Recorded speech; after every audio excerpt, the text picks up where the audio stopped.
दोस्तों पैसा प्यार की तरह होता है, जितना जकड़ कर रखोगे उतना ही वो मुरझा जाएगा, पर जितना उसे सही तरफ मोड़ोगे उतना ही वो सही तरीके से बढ़ेगा।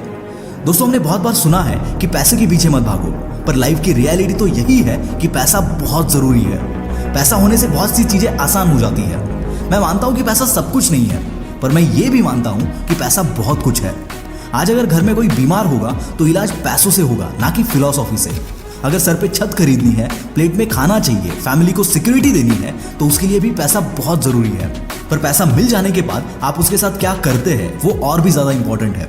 मनी मैनेजमेंट एक ऐसी स्किल है जो ना आने पर अच्छों के रास्ते लग जाते हैं। लोग दो टाइप के माइंडसेट के होते हैं, एक होते हैं फिक्स्ड माइंडसेट वाले लोग और दूसरे होते हैं ग्रोथ माइंडसेट वाले लोग। फिक्स्ड माइंडसेट वाले लोग वो है जिन्हें जो आता है, जो समझता है, उस पर वो अटके रहते हैं। जैसे चल रहा है उसमें वो सेटिस्फाइड रहते हैं, जो कुछ नया करने से डरते हैं। और दूसरी तरफ है ग्रोथ माइंडसेट के लोग, जो नई चीजें सीखने से डरते नहीं, जो कैलकुलेटेड रिस्क ले सकते हैं और जो अपनी स्किल सेट को इंप्रूव करते रहते हैं। ये दूसरी कैटेगरी के लोग जिंदगी में कुछ अलग कर पाते हैं और आगे बढ़ पाते हैं।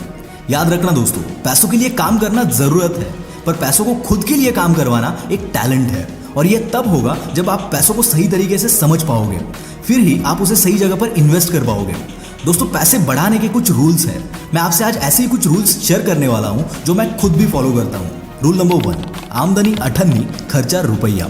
ये एक बेसिक रूल है, पर फिर भी कई लोग इसे फॉलो नहीं कर पाते। इसका सिंपल मतलब ये है कि जितनी आपकी इनकम है उससे ज्यादा खर्चा मत करो, उधारी ले डूबेगी। जितने पैसे है उससे ज्यादा अमीर दिखने की कोशिश भी ले डूबेगी। हमेशा अपने इनकम से नीचे के स्टैंडर्ड पे जीना चाहिए, तभी बचत होगी। दोस्तों सेविंग करने की भी एक ट्रिक है। खर्चा करने के बाद बची हुई इनकम को सेव करने की जगह पहले एक फिक्स्ड अमाउंट डिसाइड करके सेविंग में डालो, फिर बची हुई इनकम में से खर्चा करो।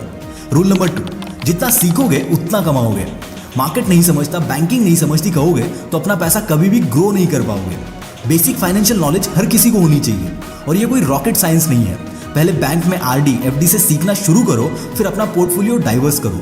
छोटे छोटे अमाउंट से दूसरे टाइप्स ऑफ इन्वेस्टमेंट जैसे कि एसआईपी, म्यूचुअल फंड्स और डिजिटल गोल्ड में डील करो। अपने आप एक्सपीरियंस से सीख जाओगे। ये अमेजॉन, फ्लिपकार्ट से कपड़े खरीदने जितना आसान है। Rule number 3, always be in control of your money. आपकी क्या इनकम है, क्या एक्सपेंसेस है, कितनी सेविंग्स है, कितनी इन्वेस्टमेंट्स है, क्या इंटरेस्ट रेट्स है, कितनी लोन रीपेमेंट बची है, इन सब पर आपका कंट्रोल होना चाहिए। वेल्थ प्लान करनी पड़ती है। अपने पैसों को कंट्रोल नहीं करोगे तो हाथ से निकल जाएंगे।